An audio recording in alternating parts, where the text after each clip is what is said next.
একদিকে peer peer করছেন, আর একদিকে গ্রামে গঞ্জে গিয়ে জান্নাতের আপনার বাতাস পাচ্ছেন। এটা তো ঠিক না। স্বার্থ হাসিলের জন্য তারা একটা পদ্ধতির কথা বলছে, সেটা হলো কি পিয়ার পদ্ধতি। এই পিয়ার পদ্ধতি এই দেশে চলবে না। আমরা জানি এইখানেও জামাতের একজন প্রার্থী দেওয়া হয়েছে, আমি বলবো না তিনি খারাপ, কিন্তু আপনারা পিয়ার চান? পিয়ার মানে বুঝেন? তাহলে কেমনে পিয়ারে পিয়ার পিয়ার করবেন আপনি?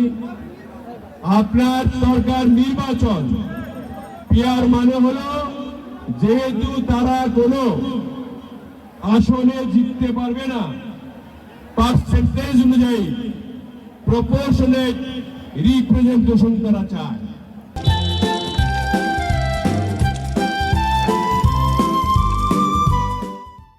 এটার নাম হলো পিয়ার।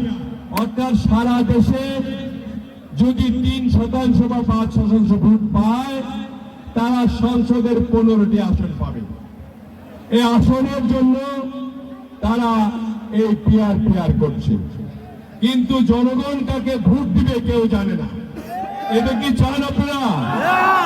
আপনারা চান আপনাদের নেতা আপনারা নির্বাচন করবেন, আপনারা দেখবেন তিনি সৎ কিনা, তিনি যোগ্য কিনা, তিনি জিয়ার আদর্শে বিশ্বাসী কিনা, তিনি দেশের উন্নতি করবে কিনা, দেশের মানুষের এই যে আক্ষেপ অনেকদিন ধরে ভোট দিতে পারে না, নিজের ভোট নিজে প্রদান করতে পারে কিনা, এই সমস্ত দেখেই তো আপনারা ভোট দিবেন, তাই না?